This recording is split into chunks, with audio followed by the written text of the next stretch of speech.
এবার অন্যান্য প্রসঙ্গ। চট্টগ্রামের সপ্তাহব্যাপী টানা বৃষ্টিতে জেলার বিস্তীর্ণ এলাকায় বন্যা পরিস্থিতির সৃষ্টি হয়েছে। ফলে দুর্গত এলাকার মানুষ পড়েছে চরম বিপাকে। ইতিমধ্যে পৃথক দুর্ঘটনায় মারা গেছে 10 জন। চট্টগ্রামের 6টি উপজেলার বন্যা পরিস্থিতি ভয়াবহ রূপ নিয়েছে। দক্ষিণ ও উত্তর চট্টগ্রামে 7.5 লাখ মানুষ পানিবন্দী হয়ে পড়েছে। ঘরবাড়িতে পানি ঢুকে যাওয়ায় অবর্ণনীয় দুর্ভোগে পড়েছে এসব এলাকার মানুষ। স্থানীয় প্রশাসন জানিয়েছে, জেলায় এখন পর্যন্ত 670টি আশ্রয় কেন্দ্র খোলা হয়েছে। এসব কেন্দ্রে আশ্রিতদের দেয়া হচ্ছে শুকনো খাবার। এখন থেকে দুর্গত এলাকায় সেনাবাহিনীও কাজ করবে বলে জানিয়েছেন চট্টগ্রামের জেলা প্রশাসক মোহাম্মদ জাহিদুল ইসলাম মিয়া।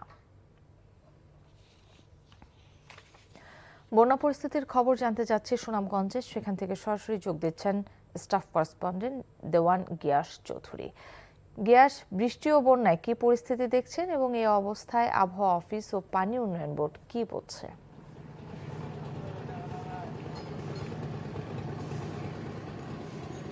কাকলী সুনামগঞ্জে গত 3 দিন ধরে বন্যার একটা সম্ভাবনা ছিল এবং পানি উন্নয়ন বোর্ড, আবহাওয়া অধিদপ্তর ওনারা আমাদেরকে জানিয়েছে বন্যার একটা সম্ভাবনা আছে।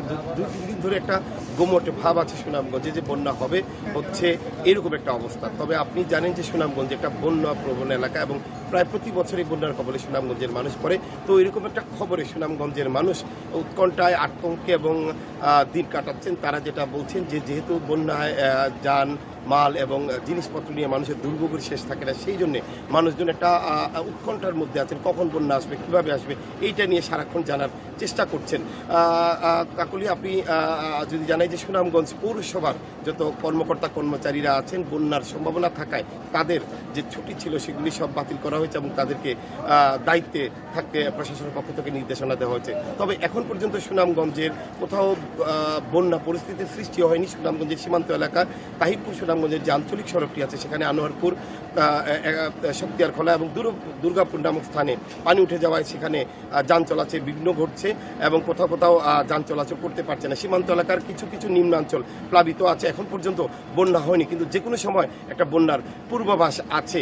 আপনারা জানেন সুনামগঞ্জের যে ষোলগড় পয়েন্ট দিয়ে সকাল 9টায় সুরমা নদীর পানি বিপদ সীমার 7.24 সেন্টিমিটার উপর দিয়ে প্রবাহিত হচ্ছে, এখনও 20 সেন্টিমিটার নিচে আছে। কাকলী, আর যদি বৃষ্টিপাত হয় বন্যা হবে, যদি বৃষ্টিপাত না হয় তাহলে সুনামগঞ্জের মানুষ বন্যা থেকে মুক্তি পাবে। এই ছিল আমার কাছে। দর্শক, জানছিলাম বন্যা পরিস্থিতির খবর।